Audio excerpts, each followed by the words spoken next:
Welcome back to the Unanimous Decision Podcast. I am your host, D Palm. Follow me on Blue Sky, Instagram, all the socials at DPalm66. Follow the show at UDPod. Follow the entire MTR network at, you guessed it, the MTR network. You found us. Don't you dare lose us. Subscribe on iTunes. Subscribe on Spotify. Subscribe everywhere you get your podcasts. For free 99, subscribe on YouTube. That's right, YouTube. We're dragging this podcast into 2015, one episode at a time. Make sure you go ahead and subscribe at UDPod66 so you don't miss anything that comes out. We just crossed, I think, 125 subscribers, so we're going to be doing a internet-only version of the podcast. We have those occasionally. We're going to do one for Heated Rivalry. I got to organize the calendar with Shanna so we can talk about it because she's one of the people who made me watch it. It's fantastic. I can't wait to talk about it. Make sure you check out my other podcasting adventure, Life, Love, and Real Estate. Subscribe to not miss your best way to be ready for your new home in 2026. Also, check out the rest of the MTR network. Insanity Check is back in these trying times, dealing with all the things around you. And as always, we're brought to you by the good folks, me, at DanielPalmerMortgages.com. If you can pay your rent, you can pay a mortgage. It's my job to help you qualify, but that's not why you're here. You're here to talk sports. You're here because it's Friday. By God, it's Felder Friday. What up, Felder? Man, I had a bad morning. Uh-oh. What the? Just every podcast is someone's first podcast.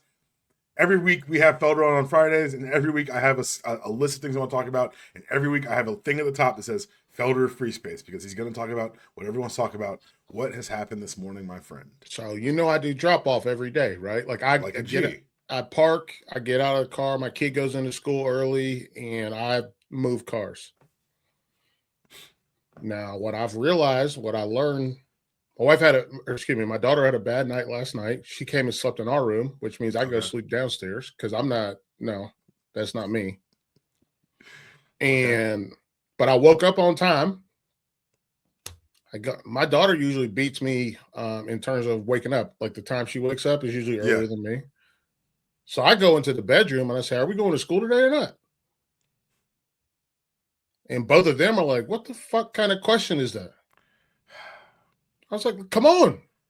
We got 10 minutes. Coach Felder, you can't. We got 10 minutes. Because you've got responsibilities outside of them just going to school. I see what you're saying. And so I'm like, we got 10 minutes. Let's move. Come on, let's cook. And then my daughter comes out and she cries. Now I feel bad. And then my wife obviously yells at me and is like, that wasn't the first yelling. That was a talking to. Okay. We get the I don't do drop off today. Today's the first day I haven't done drop off since August. Okay. So, and they were like, "Where the fuck were you, man?" Because we are fucked. Like, I got my kid to school at 7:42. Yeah. And then I looked around and I was like, "Bro, there are 70 cars out here, and I can guarantee you 50 of these kids gonna be late to school." They need the expert, man. They need the talent. And I come home. My wife's like, "And you think it's like nice that you're like some savior that got," and I'm like, "I don't think that. I just think I'm good at this." I was like, "I just think I'm good at this." And then she did feel bad. Like, she called me when she was at work and she was like, "I'm decompressing from this morning. I just think that you need to be more sensitive with our daughter," which that's fine. My kid gave me this silent treatment for the entire ride to school. So maybe she needs to be more sensitive. You did make her cry this morning. That's how you started her day. Hang on, let me ask, how did your dad start your day?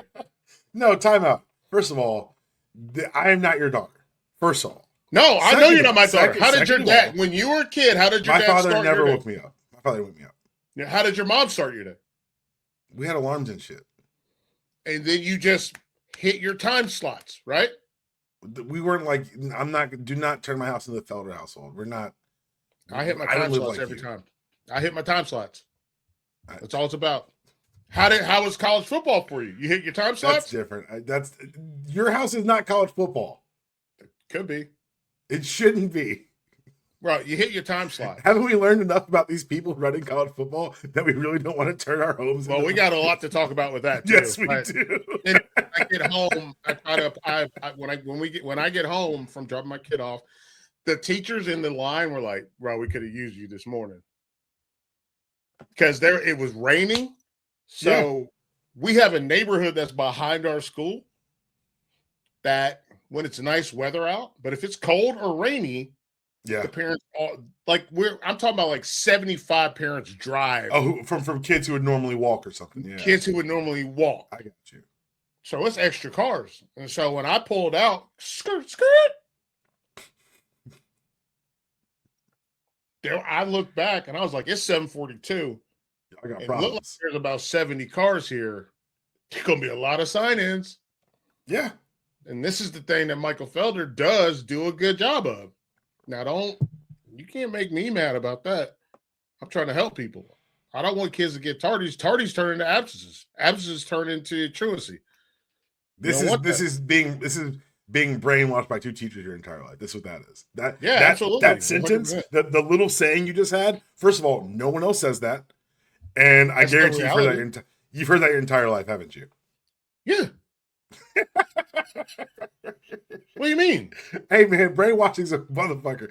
10 tardies. That's brainwashing. 10 tardies. I don't know if they changed the number, but 10 tardies are absence, and you get in more absence. The absence, 10 absence is truancy. Now they gotta call CPS on you because your kid not going to school. This whole thing is brought to you by the proof that you too can brainwash your children. Be involved in your child's life. You can have them saying this shit on a podcast 40 years later. That's hilarious. That's fine. I felt like I let my listen. I felt like I let my homies down. Coach, all you can do tomorrow, Coach, catch some balls after practice, tighten things up, and come and do it again. You'll be better. We'll see how that works out. You'll be better. I was ready to be the same. I was ready. So this is a failure of the team around you. Yeah. You didn't learn shit. No, I didn't learn nothing. I learned that you shut the fuck up. You know who else didn't learn to shut the fuck up? The U.S. men's hockey team. Man, brother, look. Bruh. Just stepping in it. And like, I know, I've said this before on the podcast, the most intelligent athletes by and large, professionally, are your football players because you had to be in school for 3 years. Your dumbest professional athletes, by and large, are your baseball and hockey players because you're taken out of a town, you're put into a town at 18 and said, go play this sport and fuck townies. I get that. I'm using all that caveat on how dumb I know these men are. Holy shit, this was dumb. You see the headline this morning? Players in there too. You see the headline this morning? Did I see the headline? Brady Tkachuk miffed over White House AI doctored video. The White House put out an AI doctored video where Brady Tkachuk saying, I'm going to read it here. Yeah. It's while Freebird's playing, Brady Tkachuk's is made to say in the AI video, they booed our national anthem, so I had to come out and teach those maple syrup eating fucks a lesson. It's 11.1 million views on TikTok. This man is the captain of his team in Ottawa. He didn't say that. Of course he didn't say that. And now he's having to deal with it. He's like, I can't believe people. Hey, man, this is what you signed up for by giggling at that motherfucker's joke, by inviting Cash Patel in your locker room, and by going and being fucking props. You can say, I didn't know, social media is weird. It's not social media. It is the motherfucking evil emanating from 1600 Pennsylvania Avenue. Yeah. They're like, you don't just get to lie to people like that. No. In the words of every black woman ever, you don't get to play in my face at all. And have you seen I know how I feel about it. I think I know how you feel about it, but I just want to get it out there in the conversation. It sucks because these women are having to now answer for the actions of these men and have to answer for the actions of and nobody asking them no questions. Nobody asking the men anything. These guys have been fully insulated from anything. Why? And the women let me ask you this: why do you think it's so hard for the larger we, and also more specifically men, to recognize this for what it is? The way these women must feel, because all I hear from the men's side is, it's just a fucking joke. Like I've heard a couple players, to be fair, say, hey, we shouldn't have laughed. We handled that poorly. They've made a culp with hands up, but they still wanted to say this. Those are the guys that didn't go to the White House. Exactly. So I ask you, why is it so hard for these men to see what the problem is? They're white. And it's so funny you said that, because I have been trying to think of this larger theory as to why and to try to make it more complicated than it is. But you're right. So, like, there's something I say all the time. Look, let's go down this. No, you finished. You said there's something I say all the time. Go ahead. The support the women got from the men during the Olympics was great. But to watch them laugh about them immediately only confirms everything that they felt about all your support being performative. The thing I tell people is you don't make racist jokes around me. You don't make sexist jokes around me because when I know I'm not there, those are nigger jokes. Yes, 100%. This is just further confirmation of that, but you go ahead. I saw Lil Wayne last summer. It was great. We're in his house. It's mostly white guys, like white men and women that I went to college with. We got a box together. And we had a group meeting. I said, hey man, when we go to see Lil Wayne, none of y'all are saying the N-word. Ain't gonna be no mistakes. Listen, absolutely not. And they were like, oh, we wouldn't. Yeah, absolutely not. We would never. And I believe them because I've been friends with them for 2 decades at this point. Yeah. So I believe them. The amount of times I bet this U.S. hockey team used the N-word seemed like a lot. As a nigga that says nigga, them niggas say nigga all the time. All the time. And so the thing that I look at, and it's frustrating to me, is think you have this place that's high, right? You didn't do anything better than they did. You didn't do anything. And by they, I mean, the men's team didn't do anything better than the women's did. You guys achieved the same goal. Go ahead. Counterpoint. The women's team had been the gold standard in their sport for so long. And this men's team, once in every 43 years, is an aberration and a fluke. Well, that's like soccer too, right? Except the soccer men are never this good. Let's be really real. Right. So it's just, when I look at it, for me, what I see is, I think there's a couple levels, right? There's a level of jealousy that the women have been so dominant for so long and so just good at it. But why is our women's soccer, or not soccer, why is our women's hockey team so dominant? Because they have to funnel everything into this small space. Yep. So they have the best players. Because treated more marginally too. Like they had the adversity of, one of the things they talked about was when the U.S. men's team flew over, they had security personnel and everyone watching them. These women flew commercial with no I was going to get to the USA Olympics. I was going to get the funding, and shout out to my man Flavor Flav. Yes, sir. Good man.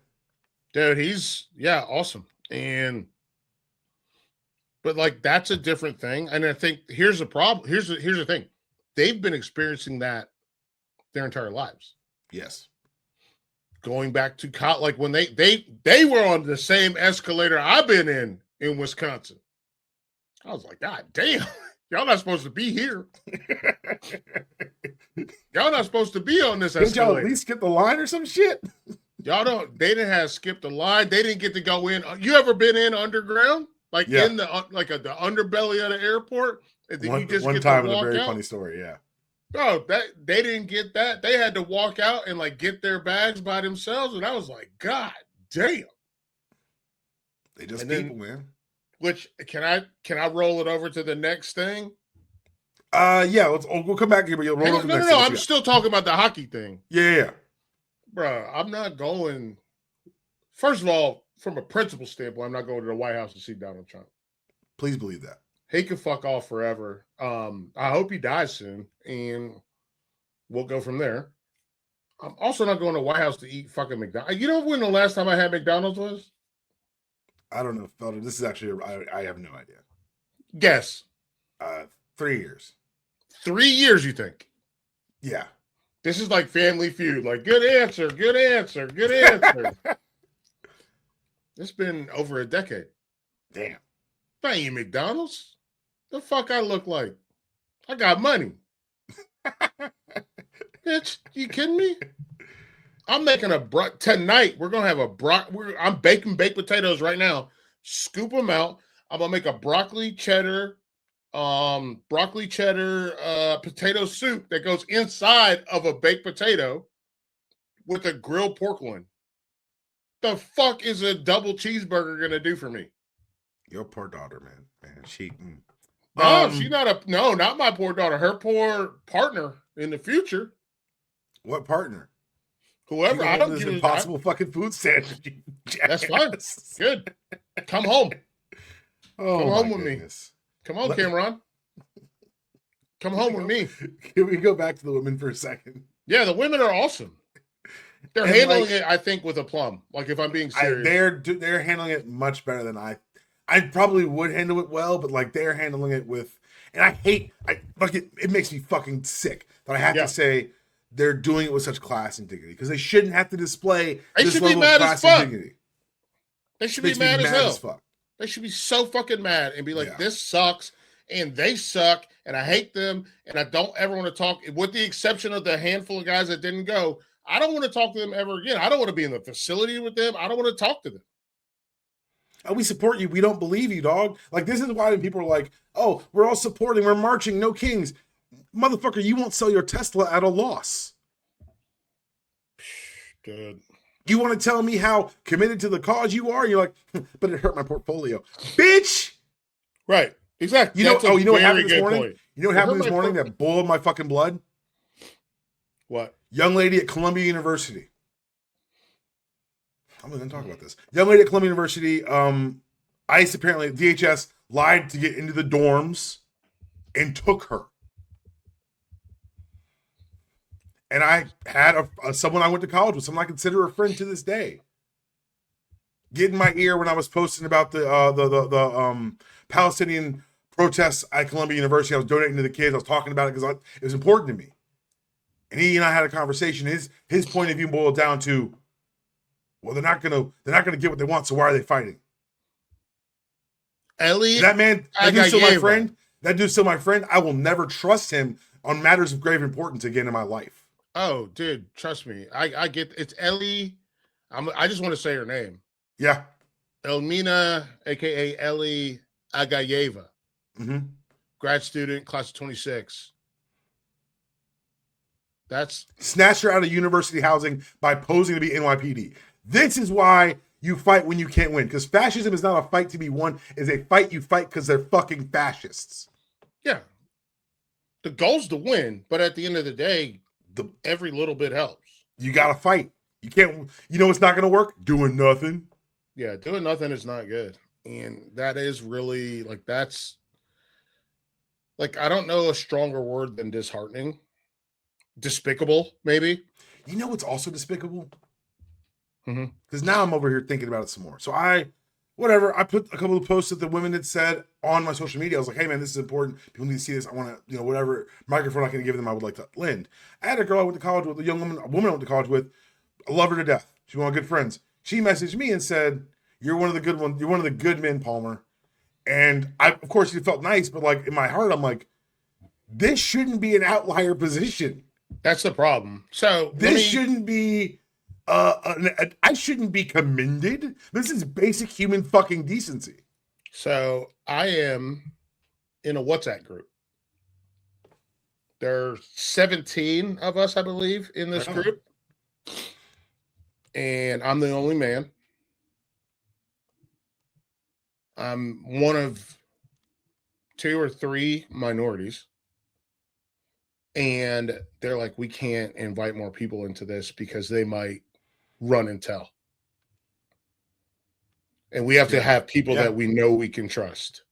So they went through my kid's school PTA went through people's socials and they requested specific people. We have this group at our school that they're trying to get the dads together to be involved in school, and they're like, no, none of them, 0. They not allowed in here, dog. We don't trust them. They have moms that are on the PTA board. They were like, not her. No. We're not putting every teacher on this. Absolutely not. Right. Don't trust them. And when you have to operate like that, and I know this is like an exaggeration, right? But it's it does feel very like a digital underground railroad where you have to know who you can trust. Did you see the comedian last week? He put up a like as a satire thing. He's like, here's an ICE reporting line. He had kindergarten teachers calling it. Oh, I did see that. Motherfucker, they are all among the fungus is among us. It is Exactly. everywhere. That's why like, that's why that's why there are only 2 teachers in the group because of that. Which is so fucked up. Yeah, this kid's in your class, and you want to call ICE on his parents, and then give them the kid's address so that they can stake them out. Because what I don't know what's happened everywhere, but I know what's happened here is they stake out bus stops for elementary schools specifically. Yeah. Because parents walk their kids to the bus stop. Yeah. So they can grab the parents, leave the kids alone. What? This kid is 7. Yeah. The fuck do you think is about to happen? So, yeah, you really get to see how little you can trust so many people. And it's really sad. And again, what was the word I used? I said disheartening, but I said a different word. I can't remember what it is. I'm trying to remember, but you're right. Like all the words fit because it's truly like it's cruel. These are your neighbors. These are the people you break bread with. Like it is the well. That's the thing. They don't break bread. They don't break bread with them. They don't believe in community at all. Actually, to be perfectly honest. Yeah, right? like the people that live in like the apartment complex that's next to like the bigger houses, they don't mix and mingle. Yeah.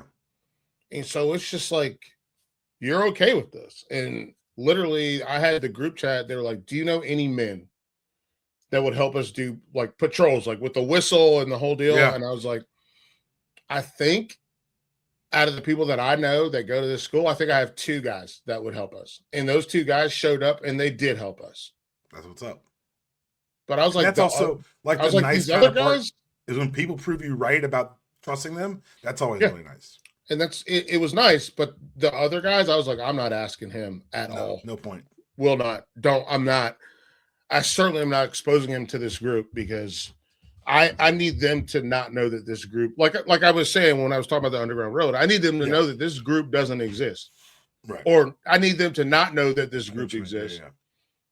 Because they have this 100 dad meeting with their kids and all this stuff. And it's like Super Jesus and all this. And I'm like, nah, man, I'm not telling y'all nothing about this. Not a word.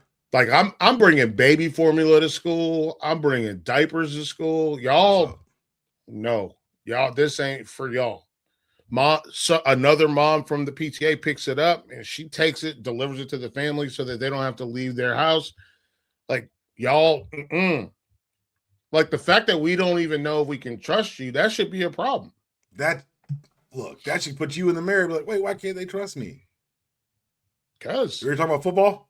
Yeah, man, fuck it. Before we get into the combine and all this shit, I want to ask you about one question real quick. AJ Brown. So what about him? AJ Brown, for the last 2 years, in case you've missed it, has been very honest about his assessment of the Eagles football team. And he has been honest in the assessment that the thing holding back this offense is probably the quarterback. Now, let's use some evidence here. This is a quarterback who has been a limiting factor on other high-powered offenses in the past in college. Another factor is that this receiver saying it, the other receiver saying it too, but Devonta quiet about it so y'all don't hear it. So, but he's definitely saying it too. And the third factor, not one motherfucker from this team over the last 2 years has been like, I wish AJ would shut the fuck up. That's all. Hey, man. No one said AJ's wrong. No one said, hey, man, stop reading books on the sideline. Because they know the problem is the quarterback too. Felder, I ask you this. Is the answer to trade the very expensive quarterback who's won a Super Bowl for you? Or to, trade AJ fucking Brown? I mean, look, here's all I'm saying. Y'all heard I talked, like you and I talked a long time. Are we talking? We close to a decade. Yep. God damn, Nick Barrett ran a 5.11. Boy, you slow as hell. I'm watching the combine too. Oh shit. 172 10-yard split. But what have I said about him? Did I say Tua was better? Yep. Was I right about it in college? Yep. Did I say that Alabama limited what he was even allowed to do? Yep. This man didn't make any throws past 11 yards. They're like, nah, this ain't no good. What does A.J. Brown do? Boom. Yep. Down the routes field, you baby. Can't, I run routes you can't throw. Exactly. Exactly. I run the shit you can't make. You can't do nothing with this. But I ask you, like, if you're the Eagles and you've got that coach who, if you look on paper, is like very well established and a lot of success, Sure. but we think of him as an asshole and an idiot. So, like, you've also got the fact that Jalen Hurts, has won there, and he's a coach's son, which means he is adept at winning the political game behind the scenes of the team. Sure. He's got a great public image. By all accounts, a great young man. When you're if you're the city of Philadelphia, if you're the Eagles organization, you're saying bye to the receiver first. I'm sorry. You just are, mathematically. Sure, that's fine. Go for it. But eventually, them Georgia defenders are going to start saying some shit. I'm used to seeing more points. Why is it so hard? Why can't y'all stay on the field for more than 3 plays? Like, all I'm saying is that,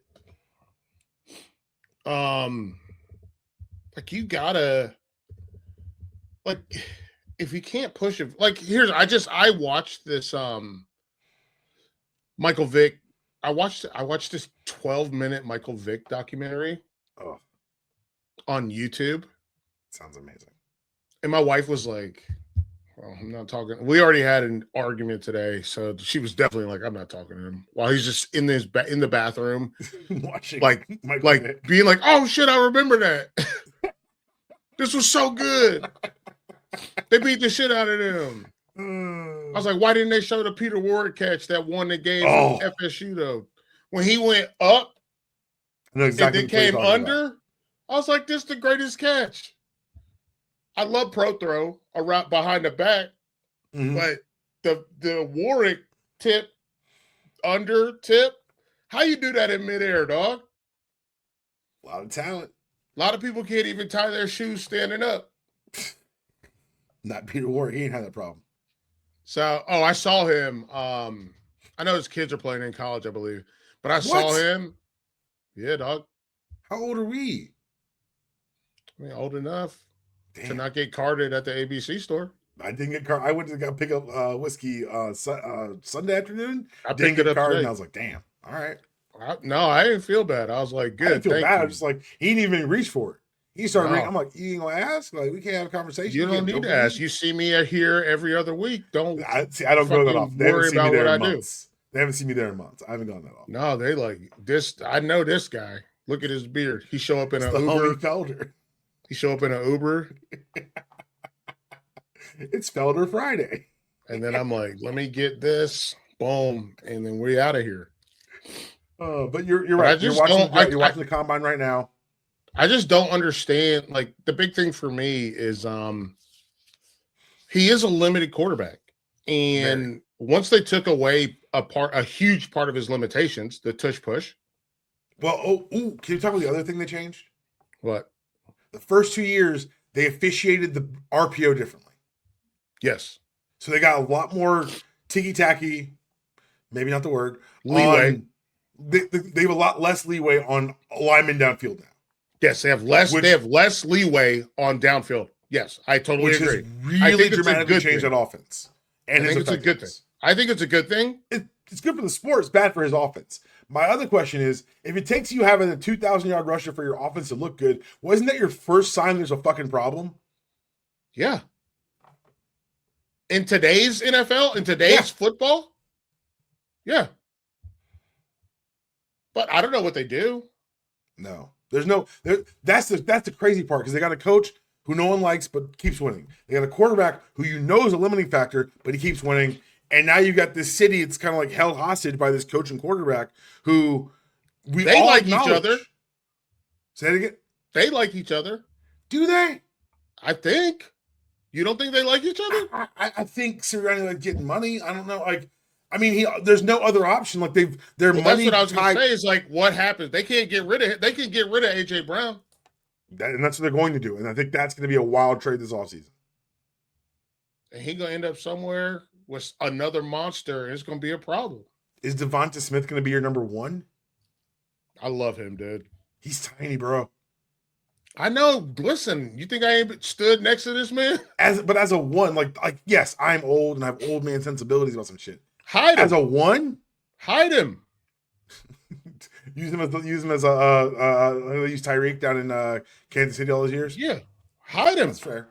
Just hide him. That also requires a level of arm talent that does not exist in that quarterback room. Well, that's the problem. See, like we came up with an answer and a solution, but the problem's still the problem. But the problem is still the problem because in my mind, if you put this man 4 yards behind the line of scrimmage, he's still fast enough to beat you to your spot. All he has to do is work scissors. Now he's still on the edge. And what are you going to do? Play man against him? When he got a 4-yard head start? What am I, from Boston? Yeah.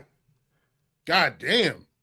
David Gusta from Kentucky just absolutely, dude. Who ran that 5'11"? God dang, these is defensive linemen that are just moving. So you're a combine. So this answers my next question. You're a combine. You love the combine? Yeah, I love it, man. What appeals to you about the combine? I think it's the holy trinity. It completes the holy trinity of football. Okay. Football evaluation. So you have and for those of you that aren't Christians, I'm non-practicing. It doesn't matter. But you have the Father, the Son, and the Holy Ghost, right? Mm-hmm. I think the Father is game film. Nothing more powerful. Exactly. Nothing more powerful. Eye in the sky does not lie. Eye in the sky does not lie. I think the Son, and anyone that's read the Bible and knows about the parables of Jesus understands that you got to talk to folks, right? You got to interact with people, and you got to raise people up, and you got to know what's going on. So Jesus is the interviews. Right on. At the combine, but also the private interviews that you get when you bring them to the facility. Also, all interviews with your coaches and teammates. Like they're interviewing. Interviewing everyone. Your high school teammates. I want people to realize this. The people who run NFL security are all ex-FBI. Yes. Like this is not like some rag. Exactly. Guess what? They're a lot more qualified than fucking ICE agents. Mm-hmm. So to me, that's Jesus. Okay. Jesus can turn your water into wine. Okay. Or you might just be sipping Deer Park, baby. I love it. And then the last part is the Holy Ghost. And that's your measurables. Gotcha. All your measurables. And then they go back and God go back talk to the Holy Ghost, and he like, God damn, this motherfucker's slow. They're like, yeah, but look at what he did. God's like, no, I made him in my image. That's like people are like, Ruben Bain's arms are short. I'm like, bitch, I've seen Ruben Bain play football. You better draft this motherfucker. Exactly. Like but part of that's also like a product of the machine of content because we're in February. It's before the NBA goes to the playoffs. And so we have to kind of fill this time. And so it becomes look at Jalen Hurts' hand size, or look at it becomes these things that aren't real problems. They invent these things so they can talk about these kids in a way that honestly coming off the back of our conversation last podcast. But like coming back on the conversation we had last podcast about Rondale Moore, it makes me more uncomfortable. Like I've always been like, hey, so okay, let's do you're a combine, you've always been a combine guy. I was a combine guy until I was a sports agent. Right. Because I went to the combine with my clients. First of all, the most boring weekend of my life. Oh, that's everything I've ever heard. Second, it's so fucking boring. Yeah. Second, Indianapolis is a nowhere town. Don't go there. Second of all, I've been to Indy. It ain't for me. Oh, this dude just got hurt. People keep comparing it to Charlotte, and I was like, you shut up. You shut up. Second of all, it is like the most naked version of what we're actually talking about. It's let's Right. measure you, let's weigh you, let me pull your eye back. Like it feels like the Westminster Dog Show, and not in a good way or a fun way. And it feels like I very. mean, It I've is heard people the talk about it as like a slave auction. it is the slave auction of the. You know, they don't do it in fucking baseball. They don't do it in basketball. Right. In football, Basketball has a combine, but it's not but like they don't that. televise it like this. No, I not don't like get to this. see. I didn't see Kate Cunningham in his underwear holding his arms out and shit. Yeah. No, I agree. I didn't have the front office of the team that I cheered for at the time asking players, is your mom a Is hooker? your mom a prostitute? Yeah. You know what I'm saying? So, like, there is a level of the power dynamic is so dramatic because there's so many people in football that each individual player, you're reminded how little they matter. Right. When you're There are watching the means combine. there are means to a billionaire's end. And that's it. And so that's why I have like I'm not gonna watch the combine like today, but like I'll catch up some highlights. I'll probably catch the 40s of the fast people, and I'll watch the 40s of the big people because that's always entertaining too. And I'll send the clips to my friends. He's like, wait, he ran a sub-5 and he's over 300 pounds. I'm like, yeah. He's like, that shouldn't be allowed. Humans shouldn't be able to do that. And he's not wrong because it's just weird how the sport's evolved and changed. But the thing for me more than anything about the combine is that it's our first foray into full-on lying season, which means the draft's around the corner. Bro, Felder, are you ready to be lied to for the next 3 months or 3 weeks? Bro, Albert Regis just ran a 4.88 at 3:15. Shouldn't be allowed. Humanity, we've evolved too far. That's unreal. Are you ready to be lied to by a bunch of people in suits? I mean, they can try to lie to me, but listen, I got eyeballs. So, are you ready for the revisionist history of Carson Beck when they talk him into being first round draft pick this year? Yeah, no, listen, if we're talking Carson Beck, the thing I don't care about what he throws, what he runs, any of that.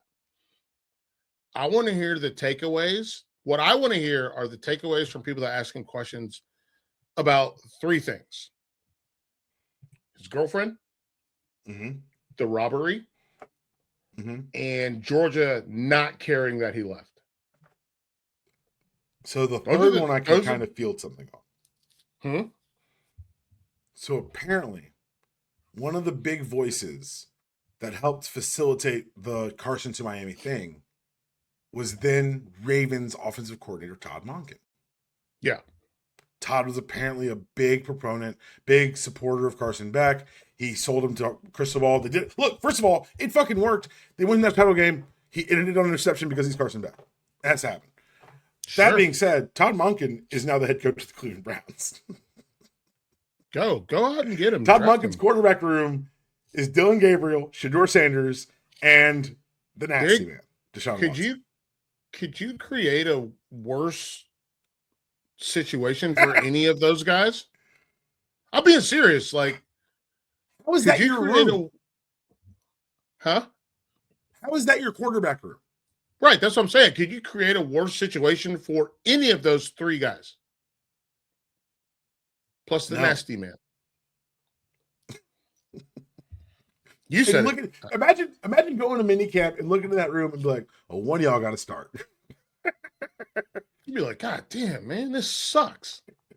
Todd must really want to be a head coach because this was not the soft landing spot he was going to hope for. But Todd be engineering his own stuff. He lives on a completely different planet than everybody else. I like his offensive play calling. I'm interested to see how he'll do as a head coach. Okay, timeout. Let me look at something. What's up? I like his offensive play calling. Don't you talk shit about Todd Monken won Lamar Jackson that last MVP and should have won him the year before or the last year's too. Don't fucking. I mean, don't do this to Todd Monken. I'm not going to stand for that. Todd Monken. I'm not saying he's Mike Bobo. I didn't say that. He's Todd Mike Monken Bobo. won 2 national titles with Stetson Bennett. No. Jordan Davis and one of them was over Joel Anderson's dilapidated TCU team. And I know you listen, Joel. No, all I'm saying is, I mean, you know what? Listen, I trust you. You know more about Georgia than I do. He's the reason they won the national championship. It wasn't the defense, and it wasn't Kirby Smart, and it wasn't all the players that went to the NFL from the defense. Tell me about those 2 seasons of healthy Lamar. The MVP and the should have been MVP seasons. How about those seasons? Those are his offenses too. Yeah, you had Lamar Jackson. Which one of these? Okay, no, let's talk about the quarterback room. Which one of these guys is Lamar Jackson? God damn. You found the whole of my argument.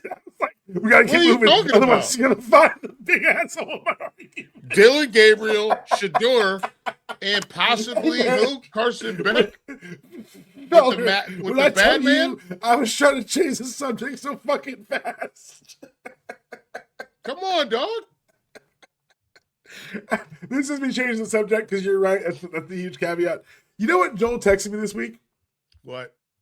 First of all, Joel Anderson works for The Ringer, noted friend of the podcast and generational hater. He texted me and said, "How does his hair keep growing like that?" That's a whole other question. Go to Turkey with that Ringer money. Bill Simmons in Turkey. He texted me and said, "You guys must be lying about your 40s or about your verticals." It's like 11 o'clock on a Tuesday. I'm like, what made this come up? I said, why are you bringing up old shit? He says, I was just thinking about it. Y'all, there's no way y'all jumped that high. I said, this is what happens when you peak it. Me? Me and him. Me and you. He said we were lying about our verts. That's bullshit. Bullshit. I'm just telling you. I'll tell you what the man texted me. Joel, that's bullshit. I jumped to 38, big dog. I'm just saying it's what happens when you peak at 10 years old, Joel. So Combine's going to lead the draft. The draft is going to be interesting because this is me asking you legitimately because I've been thinking about this all week. I want to talk to you about it. So the axiom over the last 5-10 years was running backs don't matter. Yeah. Right. We all know that's not true, but whatever. That's how they've started pricing out running backs. I'm seeing it happen with receivers now too, which is getting really weird because they're like, well, you can find a good receiver the 5th. You can. You can. You can also drive a car with your feet. Don't make it a good fucking idea. I know how you gonna hit the pedal. But it's like asshole. But it's like now, are we going to be sacrificing more and more of the offense to just consolidate? Is this the optimization of offensive? Well, somebody has to get it's just quarterbacks. Somebody has to get picked in those spots. Well, the thing is, you're saying it's quarterbacks. We've reached the quarterback and defense. We've reached the quarterback. We've reached the coaching class who thinks they're smarter than the game. Oh, you just give me the right players to do the right things, and I can make anyone a star. All right, and it's worked some places. I'm gonna read the names off. I got it pulled up right. Give me the names. Joey Aguilar, Tennessee.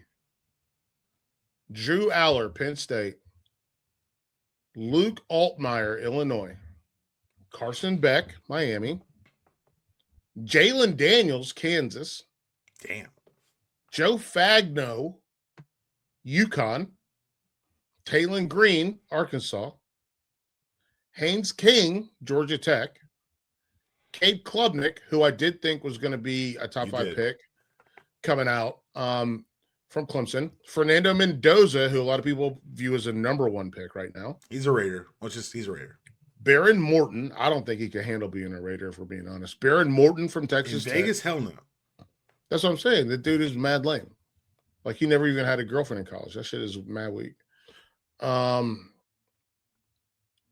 Garrett Nussmeier, LSU, who I also thought was going to be a top 10 pick. Do you believe in a redemption arc for him? If he's healthy, maybe. I don't know. That's fair.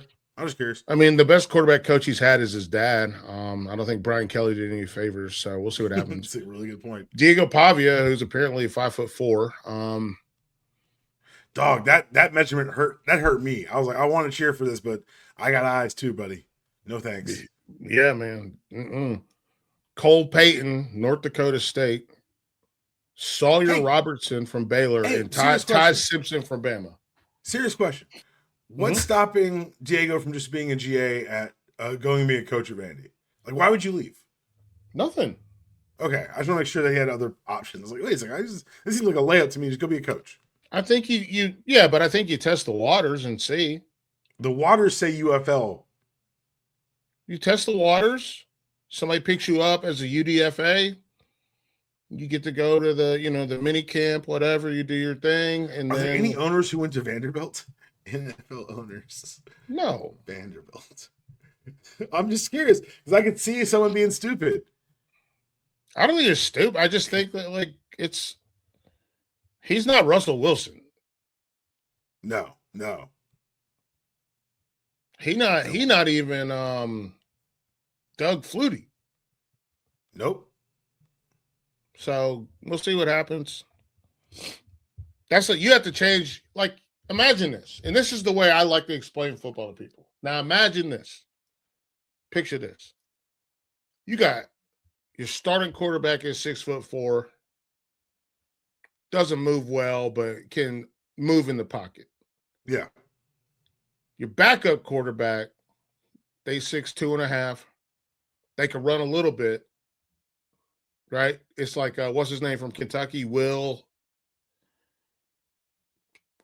I don't know. Whatever his name is, the kid the psycho kid that drinks mayonnaise. Mayonnaise in the coffee, yeah. So you got that. Then you got this 5'8" dude. And you're like, we got to move him around. There's a lot. Heavy rollout. That's 1.5 different offenses that you can't do that. You don't have time.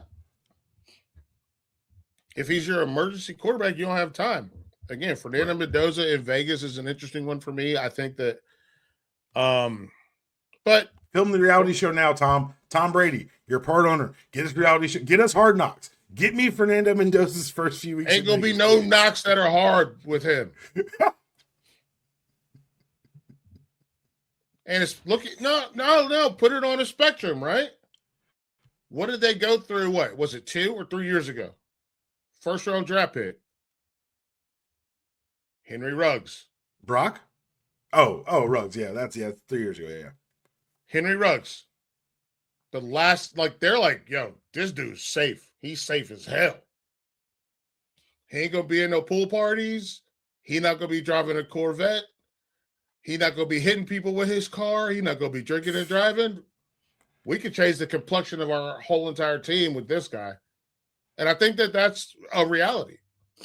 Haynes King's interesting to me because I don't think he's a first round pick, but I do think he's someone who. You think Hank King's an NFL quarterback? I think. Can I finish? I think he's someone that early day 3 you bring in because you know that and honestly, if I'm Baltimore, I would pick him. Okay. Styles make fights. Styles make fights. And he's someone where we just talked about having to change the offense if Diego Pavia is your quarterback. Yep. You don't have to change things for Haynes King. And I think that's a really big thing. I think Kate Klubnik is super traditional. I don't think he's going to be a first-round draft pick, but I do think that somebody's going to pick him. They're going to be like, yeah, he looks like all the other quarterbacks that I've ever seen. Right? I just wonder because I feel like that old line of thinking, that old kind of it looks like a quarterback, that's kind of we're seeing that kind of get dead a little bit. Maybe I'm not because the big free agent name out there right now is Malik Willis. Right. The Colts put Anthony Richardson on the block today. Yeah. So he doesn't look like the guys that used to see him. He got hurt. Well, Anthony Richardson, that's a whole other. That's a long term. I was right. I don't believe. Yeah, it's a big bag of worms. But it looks great. It looks like it should make sense. And you watch him throw, you're like, it should make sense. And you watch him play, and you're like, that makes sense. I'll tell you, doesn't work. Carson Beck. You got Carson Beck. Go to Carson. Go to Cleveland. Sure. It's a coach who already believes in you. Everybody's been good there. He'll win the job. He'll start. They look. We know he's they don't better want than every quarterback in that room right now. And guess what? No one will like him. Well, no one likes him anywhere he goes. I don't think apparently they liked him in Miami. We haven't heard any stories out of Miami yet. I haven't. Have you heard stories out of Miami about how much they like him? Of them not liking him. No, you're looking at it the wrong way. No, I'm not. I said it specifically for a reason. I'm listening for the reason.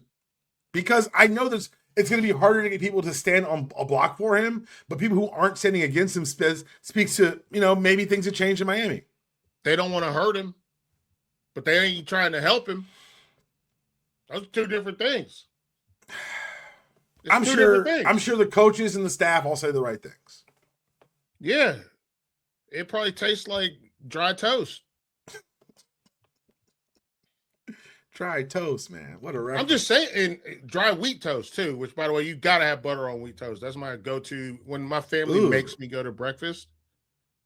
When my family makes me go to breakfast, I do butter dry toast with a side of bacon, and that's all I do. And then I say, can I get a box? Because I don't eat until like 1:30, 2 o'clock in the afternoon. That's wild. I do breakfast for the family on weekends, and I don't like butter on my toast. I don't like butter on. I don't put butter on a waffle. I don't put butter on things that don't already have butter on. I'm not a butter. No, man. I think we're going. Oh, by the way, my daughter's going to her first NBA game Saturday. That's what's up. Oh, y'all going to see Connor Nipple. Yeah, we're going to see Conca. We're going to see them play the Blazers. That's going to be a kick. You're going to kick their asses. Dude, let me tell you something. Your boy, I'm just going to give you some parenting advice. Once you start taking your kid to places, you got to organize it so that the kid doesn't get to make decisions. Yeah, okay. So what we do is I have the tickets on my phone. I swipe them all. We go. Boom, we're in. Then we go to the seats. We're going with another couple. The ladies, my wife, my daughter, her friend, and the mom of the daughter, they're going to sit together because we couldn't get them all together. They're going to sit together. Me and the little boy and this guy's son, we're going to roam the arena. Nice. They can watch the game. We roam the arena for a minute and go. We're going to go to the team store. We got 10% off at the team store. I'm going to get Savannah a t-shirt. That's what she asked for. There you go. Then we're going to get snacks, glizzies, chicken tenders. Know what I'm saying? Yeah. I'm going to get popcorn, beers, wine. We're going to get all that stuff. Then we take it back to the section we're in because we're in the same section. There's just a couple of rows behind them. Then they don't have to ask about, well, we should go to the team store. No, we're not going to the team store. Already done. Knocked it out. You got it. You got your thing. It's right here. You don't. Only thing you need to do is go to the bathroom. That's it. We done.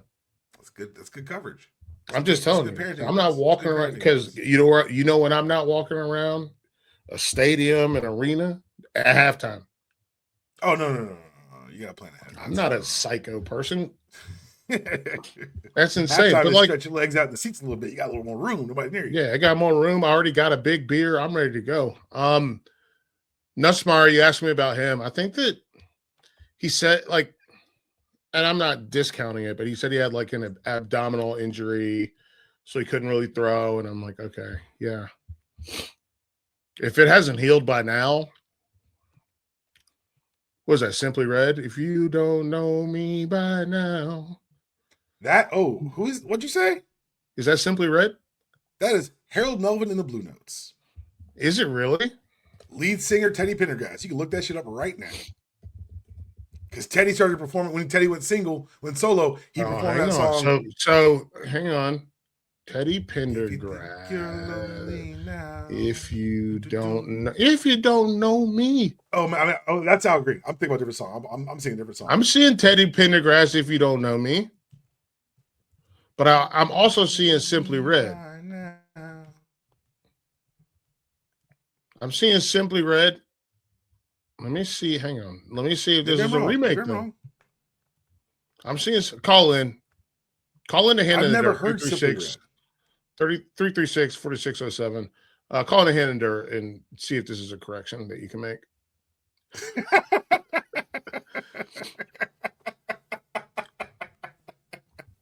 Oh, so okay. Yeah, it's the 1989 Simply Red. Oh, Teddy hit that much easier.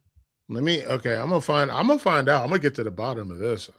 Harold Melvin in the Blue Notes. Yeah. I got it. The lead singer of that group was Teddy Pendergrass. You're right. I know. They were all on Soul Train. I got old parents, dog. Simply Red remade. I guess that's why I know it, because it came out in 1989. You know why I know it? Because my daddy 83. Yeah. But I mean, that's reality. Oh, it's been fun. Felder, tell everyone. First of all, no, hang on. Did we talk about spring football? No, let's get into that really quickly. Yeah. So what's your problem with spring football? First of all, it's hard to find spring rosters, hard to find the dates of spring games. Like, I went through and did like 15 teams. I know Clemson, Notre Dame, I know Ohio State, Virginia Tech, Georgia Tech, Duke. This sucks, dude. Georgia Tech, FSU. I don't know FSU's spring game date. I just know that they have spring game starts on this day. UNC, UVA, NC State, and Wake. No clue when they start spring football. I just got off a text with one of the guys from Charlotte 24/7, and I said, do you know what spring looks like for the football team? Because I see nothing. Only that they are starting later than usual. They haven't given dates yet. That's what I found too. Post-spring break and no game. And from what I'm understanding, nothing in Charlotte. We might get one or two interview opportunities, but that's about it. I said, this sucks, dude. He said, big time. They have no understanding about the importance of people getting to know the players. It's wild. So, okay, I guess let's keep it local, because it's your backyard and your alma mater. Or is this indicative of college football, or is this Bill and them not getting what game they're playing still? I think it's a combination of a little bit of column A, a little bit of column 2. Like, USC doesn't do a spring game anymore, even though that the Big Ten Network would love for them to be on a spring game. But they're not doing it. Notre Dame is doing a spring game. They're doing it on Peacock, exclusive, to try to get people to subscribe to Peacock. Florida State's doing a spring game. Georgia Tech spring game. But remember in between 2010 and 2013, where there was a battle to see who would have the biggest spring game? Mm-hmm.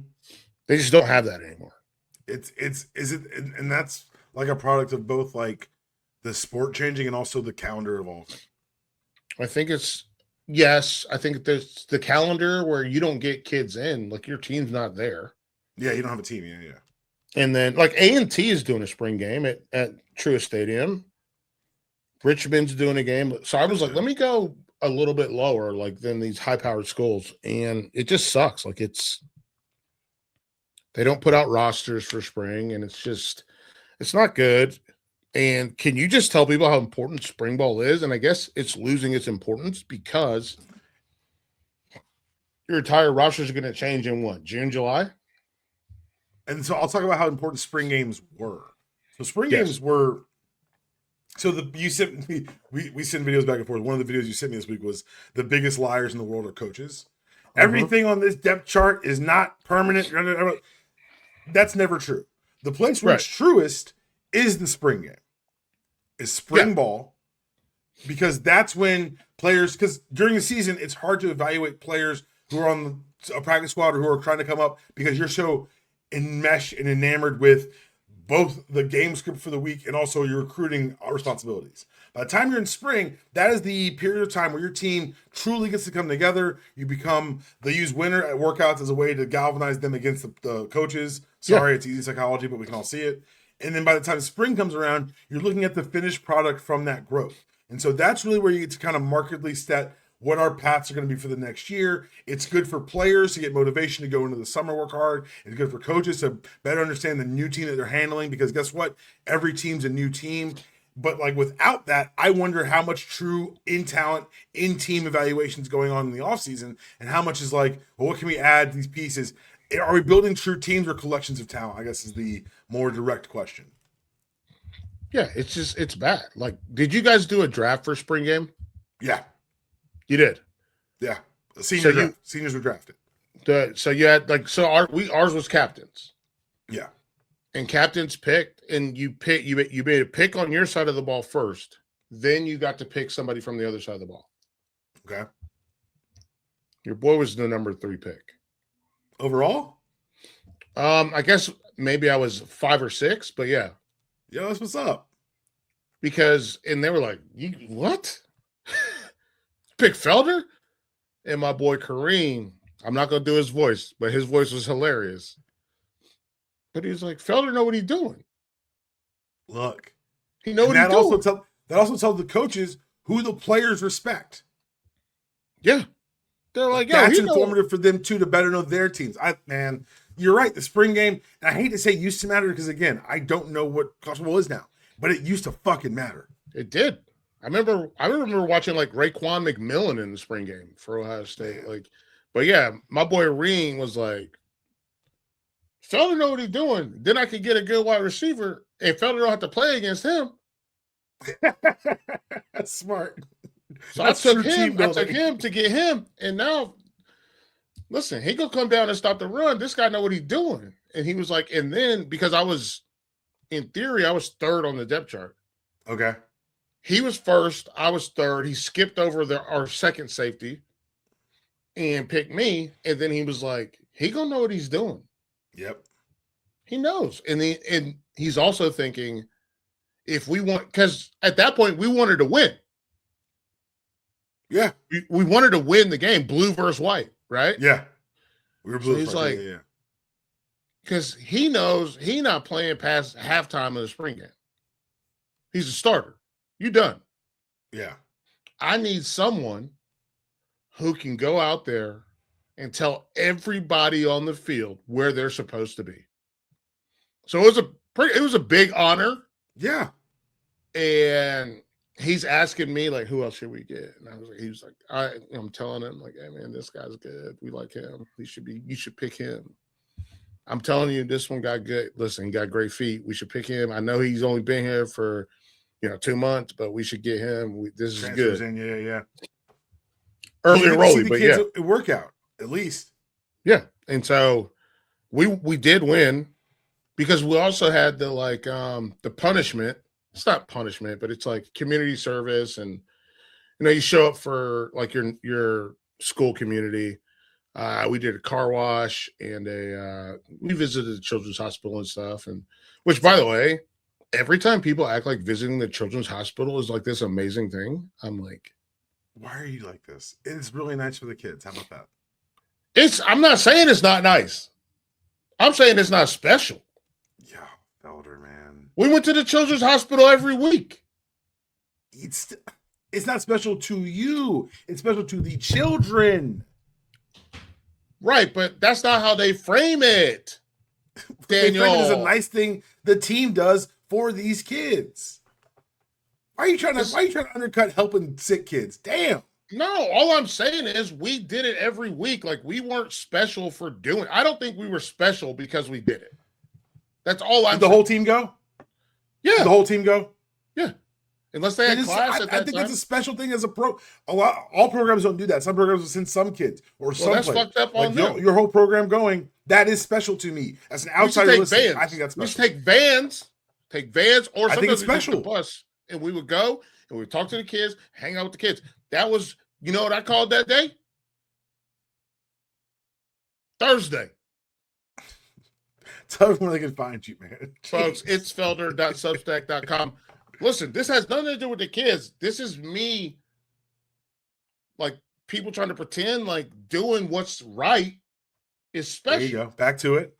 Doing what's right is not special. Doing what's right is what's right. And when we have the opportunity before practice to go and visit sick kids, you take that opportunity. If you don't take that opportunity, maybe you're a shitbag. Yeah. Don't boost me up. Don't boost me up. Don't boost me up to make yourself feel normal. No, leave me at normal. A thing a normal person would do is you go down to bring your shit down. Yeah. Ladies and gentlemen, thank you again for joining us here on Unanimous Decision Podcast. We're at twice a week, every week. Brought to you by DanielPaulMortgages.com. If you can pay your rent, you can pay a mortgage. It's my job to help you qualify. Make sure you check out the rest of the MTR Network. Insanity Check is back in these very trying times. Thank you again, Michael Felder, for joining us on another Felder Friday. We'll be back next week talking about everything that happens this weekend. That was your show. There is no outro. Have a great weekend.